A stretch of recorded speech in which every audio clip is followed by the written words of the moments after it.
오늘 소생이라는 말이 나오죠. 소생. 겸손한 자의 영을 소생시키며 통회하는 자의 마음을 소생시키려 함이라. 영으로 리바이벌, 다시 살아나다. 그의 죽었다가 살아나는 것을 말하고 있습니다. 그래서 부활시키다 이런 뜻도 돼요. 그래서 이 명사로 하면 리바이벌, 부흥이라고. 부흥. 우리의 심령의 부흥. 부흥이 뭔가?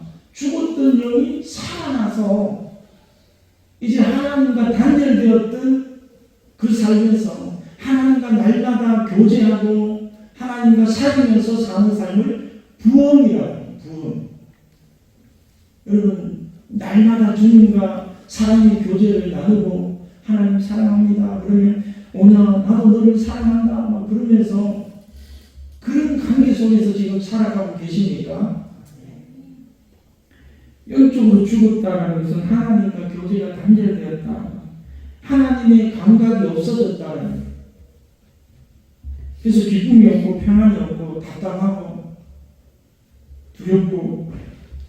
그래서 하나님은 우리의 심령을 부흥시키기를 원하신다. 소생시키기를 원하신다. 그래서 하나님의 임재와 영광을 우리에게 드러내고 싶어 하신다. 말라 비틀어진 삶의 대지에 하나님의 은혜와 사랑을 부어주시기를 원하고 계신다.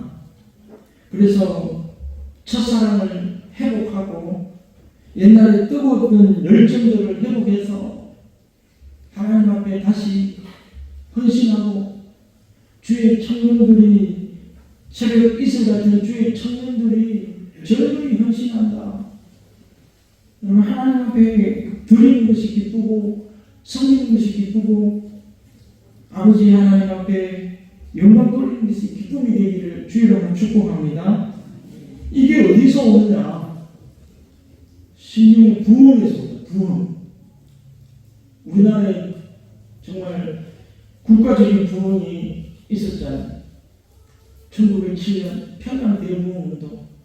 모든 사람이 회개하고 하나님 앞에 결단하고 헌신하고 결단하는 그러한 영광들. 부흥이 오면, 우리의 심령이 부흥이 오면요, 모든 곳에서 부흥이 다 와요. 믿으십니까? 사랑하는 자여, 내 영혼이 잘된 같이 범사가 잘되고 강건하기를 원하노라. 아담이 영이 살아있을 때는요, 에덴 동산에 그 많은 동물들 이름을 자기가 다 지어주고 다 외우고 있었어요. 우리는 전화번호 10개도 못 외워가지고 지금 아이고 어디 갔냐 막 이거 막 스마트폰 찾고 그거 안 찾, 단축 번호 안 찾으면 모르잖아요. 그만큼 머리가 다 죽어 있는, 영이 죽어 있고. 깨어나기를 주의로 축복합니다. 영이 깨어있으면 보이지 않는 영적 세계를 영이 다스리고 정복하는 거예요. 움직이는 거예요. 우리는 육신으로만 살아가면 안 돼요. 영으로도 일해야 돼요. 그래서 희한한 일들이 막 벌어지는 거잖아요. 기적과 이적이 나타나는 이유가 우리 영이 살아있기 때문에 그런 역사가 일어나는 거예요. 오늘 우리 영혼이 소생하기 위해서 하나님은 두 가지 방법을 알려주는데 겉과 속을 우리가 깨끗하게 해야 돼요.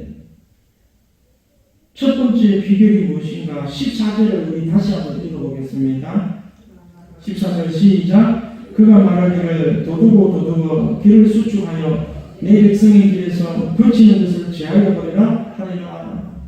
하나님께로 가는 길에 거치는 돌이 있으면 안 된다. 그 거치는 돌이 뭐냐? 13절에 나와 있어요. 우상이라고 합니다. 우상 딴지들. 너가 부를 때에 너가 먹은 우상들에게 너를 구원하게 하라. 너가 우상 딴지를 들고 있으면 왜 내한테 왔느냐? 또 우상한테 전해가지고 복 달라고 그러고 구원하라 그러지. 하나님은 만나주시지 않는다는 거예요.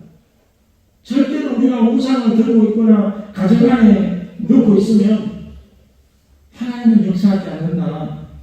이번 특별 새벽 기도회 때 제가 말씀드렸잖아요. 못 오신 분들을 위해서 짧게 한 번 더 말씀드릴게요. 여러분, 우상이 우리에게 얼마나 악영향을 미치는가?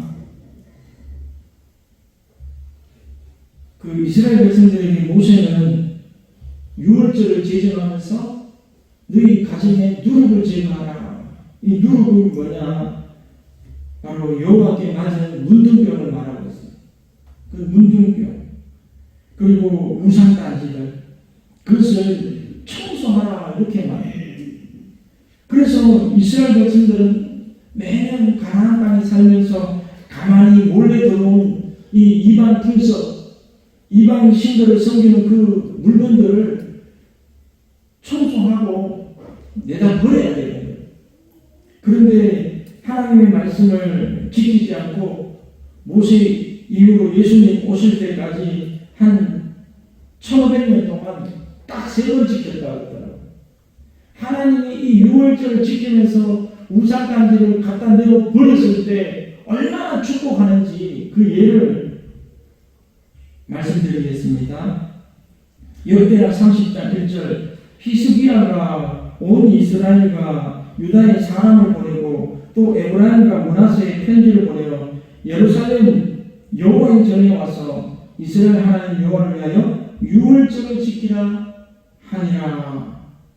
유월절 지키면서 14절에 보면 이런 말씀이 나옵니다. 무리가 일어나 예루살렘에 있는 제단과 향단들을 모두 제거하여 기드론 시내에 던지고, 여기서 제단과 향단들은 하나님을 섬기는 제단이 아니라 우상을 섬기든 이방신을 섬기든 제단과 향단이, 그것을 다 끌어모아가지고 저 멀리 기드론 시내에 갖다 던져버려요. 그랬을 때 하나님이 어떻게 역사하시느냐? 20절에 여호와께서 히스기야의 기도를 들으시고 백성을 고치셨더라. 우리가 알기로는 솔로몬 때에 가장 부강했다라고 알고 있잖아요. 어떤 역사학자들은 이 히스기야 왕 때가 오히려 더 부강했다라고 말하는 신학자들도 있어요. 그만큼 이스라엘이 부강한 때가 언제냐? 다윗, 솔로몬, 히스기야 왕. 왜 이런 역사가 일어났을까? 모든 우상을 던져버리고 하나님께로 나아간 거예요. 그러니까 하나님이 히스기야의 기도를 들으시고 백성들을 고치셨더라. 이게 이렇게 중요한 거예요. 하나만 더 예를 들면 창세기 우리 믿음의 조상 아브라함과 이삭과 그 다음 누구죠? 야곱이잖아요. 야곱. 그 야곱이 에서의 칼날을 피해가지고 도망갔다가 삼촌 라반 집에서 종살이 하다가 또 이제 드디어 못 살겠다. 고향으로 돌아가자. 베델로 돌아가자. 그래서 하나님께로 돌아가려고 결단하고 돌아가요. 창세기 31장 13절에 나는 베델의 하나님이라 너가 거기서 기름을 붓고 거기서 내게 서원하였으니 지금 일어나 이곳을 떠나서 내 출생지로 돌아가라 하셨느니라. 내 소원을 갚아야 된다. 하나님께 나는 이렇게 소원을 했다. 그래서 그 부인들을 다 설득하고 자녀들을 설득해서 이제 베델로 올라가요. 근데 베델로 올라가는데 어떤 사건이 있었느냐? 그의 아내 라헬이 그의 아버지의 드라곤을 도둑질해서 가져온 거예요. 삼촌 라반이 3일 길을 추격해 와서 쫓아온 거예요. 너가 너희 고향으로 돌아가는 것은 내가 상관할 바가 아니지만 근데 왜 내 수호신을 도둑질해 가느냐? 내 나라를 나는 모릅니다. 만약에 우리 일행 중에 누군가 그것을 훔쳐다가 가져올 사람이 있으면 그 사람은 죽여도 좋습니다. 이렇게 말해요. 그래가지고 삼촌 라반이 장막을 다 뒤지고 다 찾았는데 못 찾아요. 왜 못 찾았을까요? 그의 딸 라헬이 엉덩이 밑에 딱 숨겨놓고 아버지요, 저는 오늘 생기가 나와서 경수를 하고 있으므로 부정하다. 그래서 내게 손을 대면 안 됩니다. 이렇게 말해요. 거짓말. 자기 아버지가 그것을 못 찾고 나가서 돌아가는 거예요. 그런데 어떤 일이 있냐, 바로 그 베델 올라가는 길목에서 딸 디나가 하루는 세겜 땅을 구경하러 갔다가 추장 아들에게 강간을 당한 거예요. 그러니까 이제 그 오빠들이 알고 막 분개를 하는 거예요. 특별히 혈기가 반장 시몬과 레이가 그 세겜 족속에 가서 너희가 우리와 혼인하려면 너희들도 남자들은 다 할례를 해라. 그러니까 이 세겜이 그 디나를 사랑함으로 그래 우리가 다 하자 이러고 온 사람들이 다 할례를 해라고 이제 낳기 전에 아파가지고 누워있을 때 시몬과 레이가 칼을 차고 가서 그 남자들을 다 죽여버려요. 살인을. 그러니까 그 주변에 있는 모든 족속들하고 공공의 적이 돼가지고 이제 죽음의 위험에 처하게 됩니다. 그때 야곱이 이렇게 선포합니다. 창세기 35장 2절에 야곱이 이에 자기 집안 사람과 자기와 함께한 모든 자에게 이르되 너희 중에 있는 이방 신상들을 버리고 자신을 정결하게 너희들의 의복을 바꾸니거라. 그때 깨달은 거죠. 우리 안에 우상이 있다. 우상이 하나님이 가장 가정이 여기는 우상이 있다. 그것을 버리라. 명령하라. 4절에 보면 그들이 자기 손에 있는 모든 이방 신상들과 자기 위에 있는 귀고리들을 야곱에게 주는지라. 야곱이 그것들을 세겜 근처 산수리 나무 아래에 묻고 다 묻어버렸어요. 이때 아마 라헬이 가지고 있던 그의 아버지 드라곤도 수호신도 버렸을 거라고 저는 믿어요. 다 버렸다고 했으니까. 이렇게 우상들을 싹 다 정리하자. 어떤 역사가 있느냐. 여기 보면 9절에 야곱이 paddan 아람에서 돌아오매 하나님이 다시 야곱에게 나타나사 그에게 복을 주시고. 하나님이 언제 나타나느냐. 여러분 집안에 만약에 뭐 달마도 뭐 이런 그림이 있거나 뭐 아니면 부처 신상이 있거나 그런 게 있으면 뱀의 형상을 그려놓은 그런 게 있거나 그런 걸 싹 다 버리라는 부적이 있거나 싹 다 갖다 버려야 돼. 그런데 하나님이 만나주신 그런 게 집안에 있으면 하나님은 그 집안에 역사하실 수가 없어요. 왜 기도해도 기도가 응답이 안 됩니까? 주변을 살펴봐야 돼. 야곱처럼 우상단지가 있었구나. 이러니까 하나님이 만나주시지 않고 기도를 들어주시지 않고 우리 집안에 우환이 재앙이 닥치는구나. 그 다음에 뭐라고 말합니까? 내 이름을 다시는 야곱이라 부르지 않겠다. 야곱은 사기꾼이라는 말이에요. 사기꾼이라는 뜻이에요. 다시는 너를 사기꾼이라고 말하지 않겠다. 그 대신에 이스라엘이 내 이름이 되리라. 이스라엘은 승리자라는 뜻이에요. 승리자. 너가 하나님과 겨루어 이겼다 이러면 승리자라는 거예요.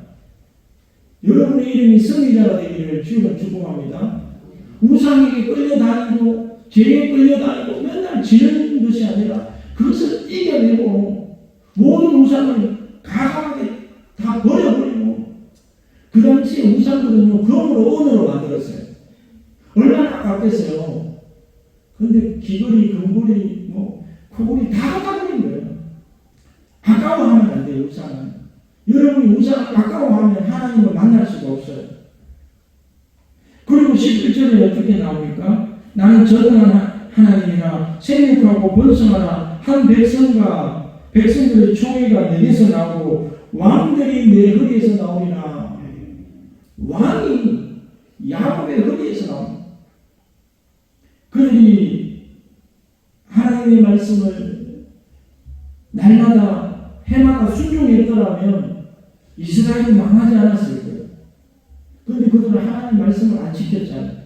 가뭄에 콩나듯이 어쩌다 한번 생각하면 이러다가는 안 되네. 그러면서 그래서 한번 지키고 또 좋아지면 또 다 잊어버리고 우리가 똑같잖아요.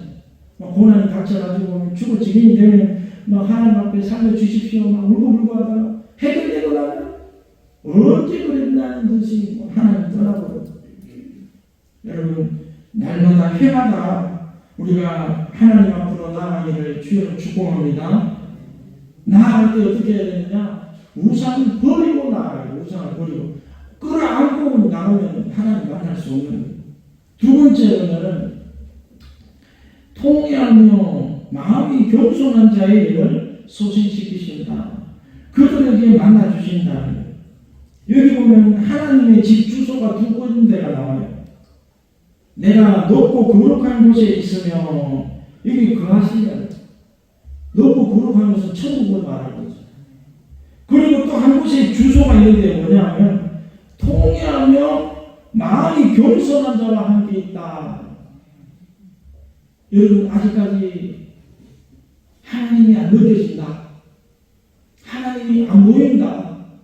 그런 사람은 돌아오셔야 돼요.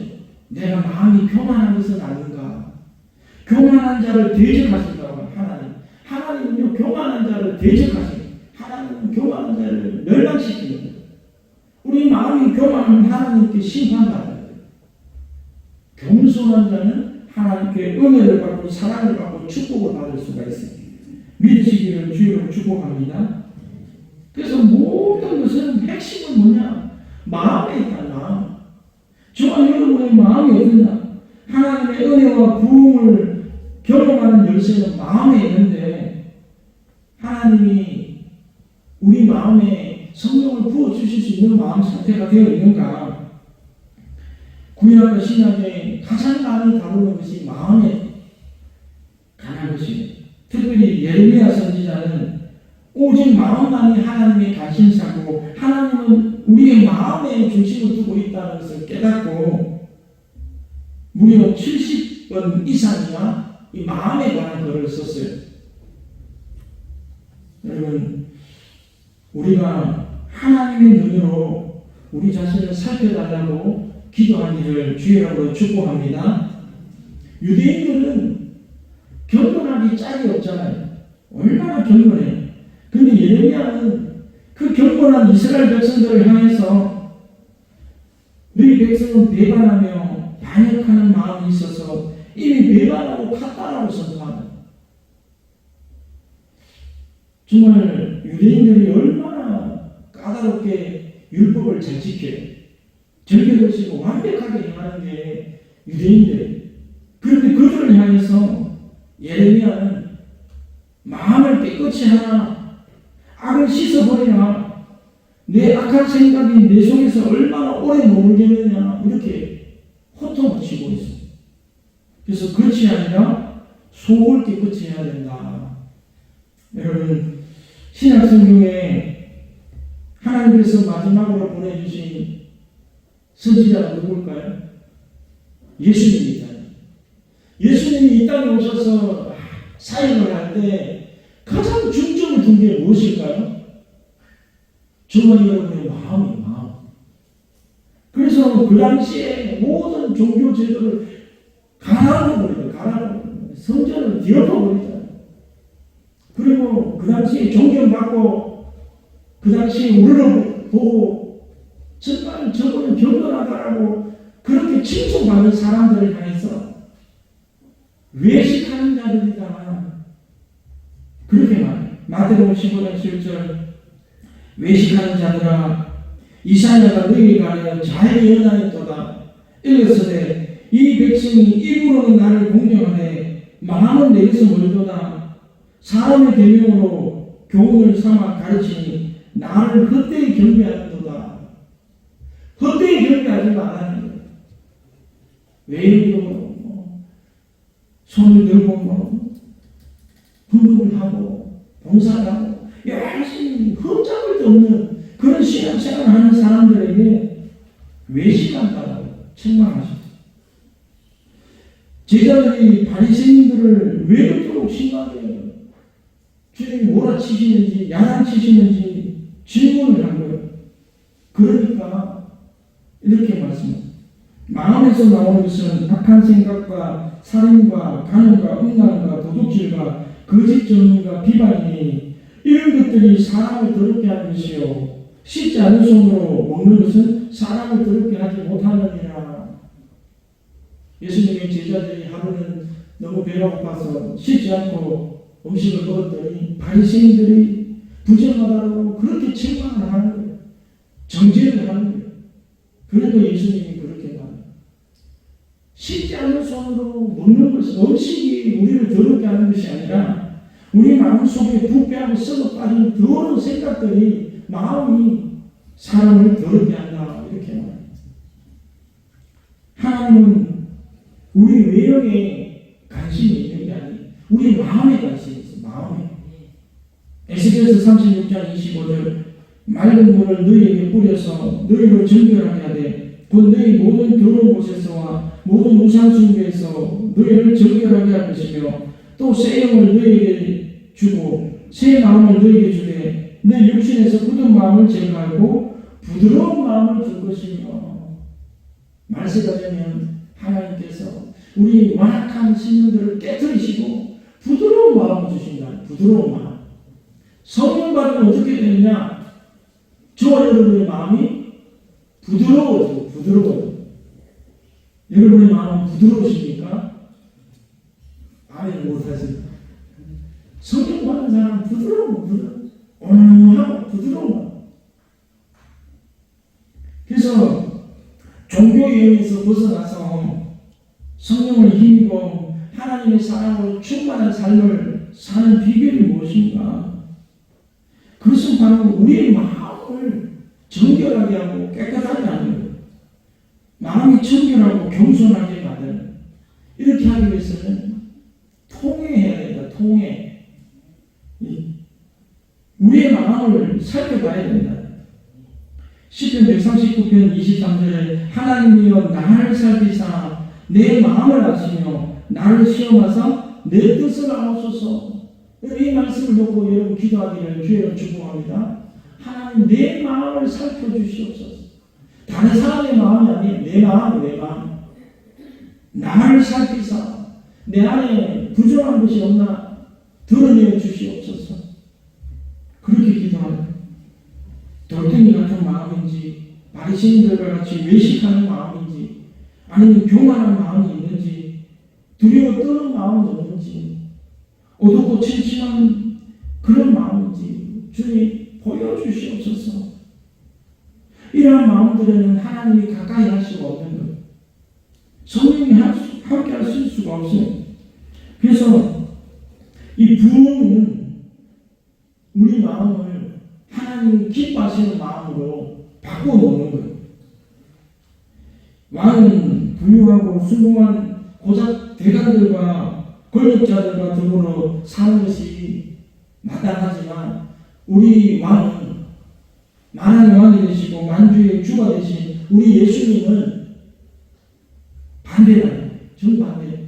그런 사람들하고는 상종을 안 하고 마음이 겸손한 자, 통회한 자와 함께 하신다.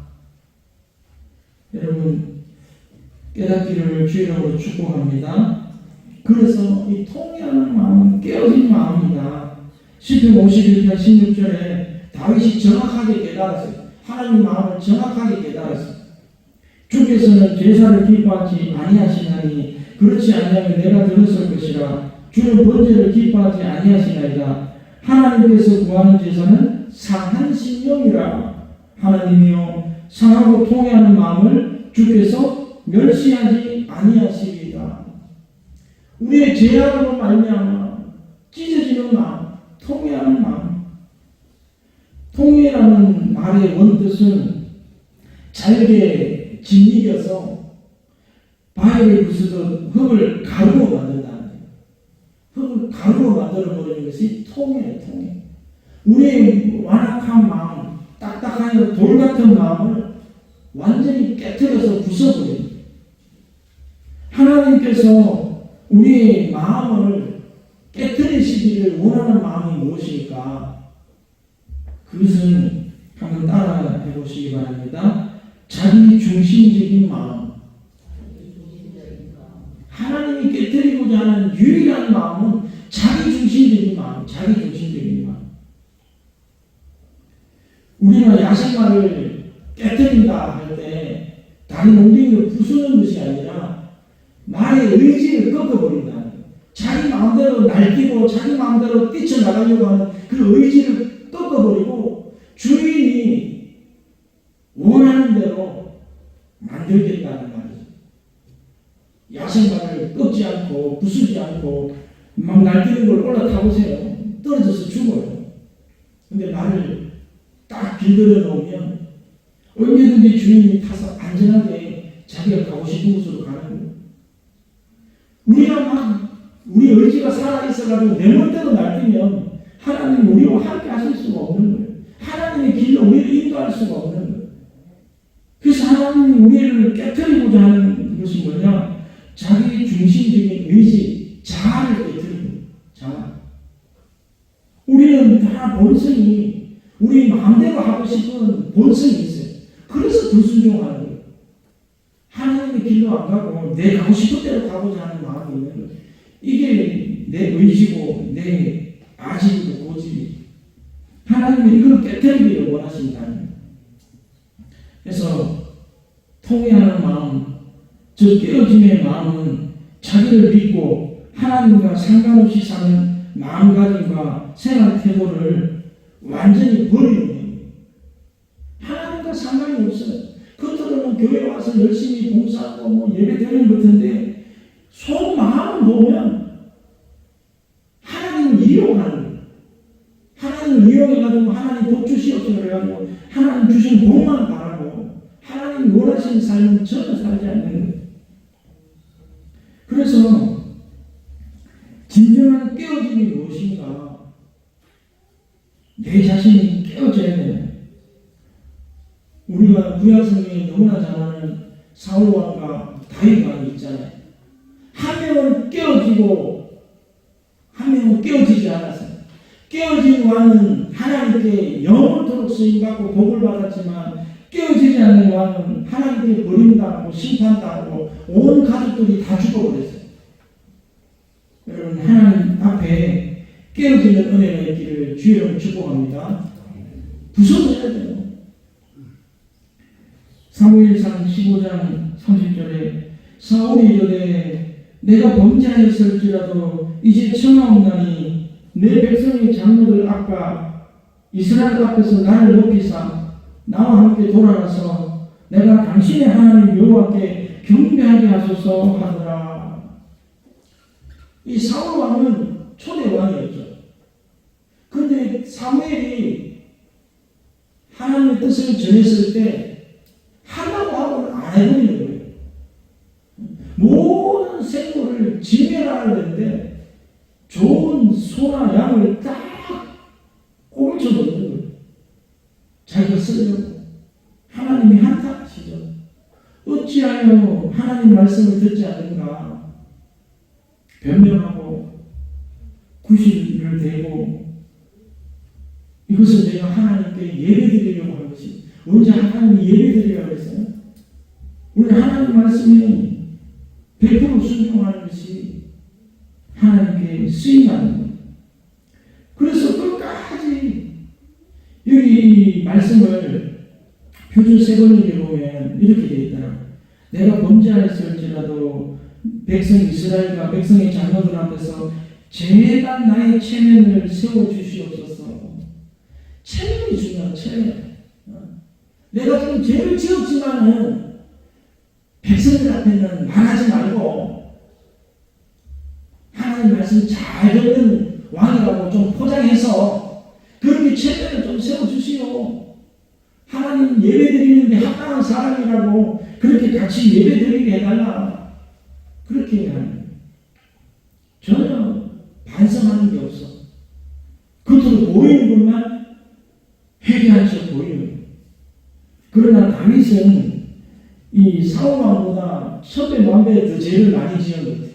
간음죄를 지었죠. 살인죄를 지었죠.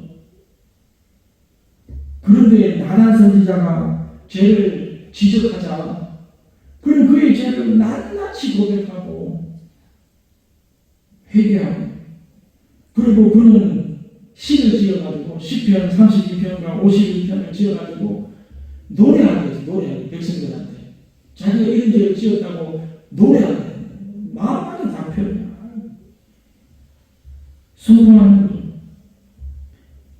다윗이 중요한 것이 뭐냐? 자기 체면보다 자기가 죽는 것보다 하나님의 영광이 더 중요하다는 거예요. 내가 지금 하나님의 영광을 가지고 있다. 하나님은 만왕의 왕이시고 만주의 주가 되시고 모든 사람으로부터 칭송을 받고 영광을 받아야 되는데 하나님이 택한 왕이 이렇게 죄를 범하고 있으니 하나님 영광 다 가는 거예요. 근데 깨달음이 뭐예요? 나는 죽어도 괜찮습니다. 그러나 하나님은 영광 받으셔야 됩니다. 이게 다윗의 마음이에요. 그래서 통해야지 통해 자복하는 거예요. 여러분, 우리가 우리 죄를 발견하고 숨기지 않고 드러내고 통해하는 은혜가 있기를 주의로 축복합니다. 야고보서 5장에 보면 너희 죄를 서로 공함해요 그랬잖아요. 믿음의 형제들에게 우리 죄를 서로 드러내라는 거예요. 그리고 기도하면 의인의 기도는 역사하는 힘이 많으니라. 죄를 품고 기도하면 기도가 안 되는 거예요. 다 드러내고 서로 용서하고 죄를 청산하고 난 다음에 기도해야 하나님이 불같이 역사하는 거예요. 마지막 한 가지만 더 말씀드리고 말씀을 맺겠습니다. 이 부흥을 경험하는 사람은 어떤 사람인가? 바로 자기 자신의 죄를 보는 사람. 남의 허물을 바라보고 지적하는 사람이 아니라 자신의 허물을 보고 깨트리는 사람. 설교를 들을 때, 이 설교는 김집사가 좀 들어야 되는데, 우리 남편이 들어야 되는데, 이 마음이 온 사람은 아직까지 깨어진 사람이 아니에요. 내가 죄인 중에 죄인이구나. 여러분, 이사야 선지자가 이사야서를 보면 1장에서 5장까지는 이스라엘 백성들을 맹렬히 비난해요. 화 있을진저 이 이스라엘 사람들아, 막 회개하고 이스라엘 사람들이 화가 있다고 하나님의 심판이 난다고 그렇게 막 질타를 했어요. 근데 이사야서 6장에 가보면 어떤 역사가 있습니까? 환상 가운데 하나님의 영광을 보는 거예요.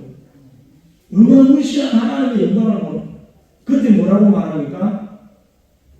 5절에 그때에 내가 말하되 화로다 나여 망하게 되었도다. 나는 입술이 부정한 사람이요 나는 입술이 부정한 백성 중에 거주하면서 만군의 여호와신 왕을 배웠습니다. 이렇게 말합니다. 지금까지는 너는 망한다, 너는 심판받는다, 막 그렇게 지적하고 다녔어요. 근데 하나님을 만나고 나니까 주어로 바뀌어버려요. 나의 망하게 되었다. 하루다. 내가 화가 있는 사람이었다. 내가 망할 사람이었다. 이 말이에요. 여러분, 우리 교회가 이런 고백이 넘치기를 주여를 축복합니다. 너는 죄인이여가 아니라 내가 죄인이다. 너는 엉터리가 아니라 내가 엉터리다. 너희가 아니라 나여라고 바뀌어야 돼요. 이게 은혜 받은 사람이고 깨어진 사람이에요. 이 역사가 얼마나 큰 줄 아십니까?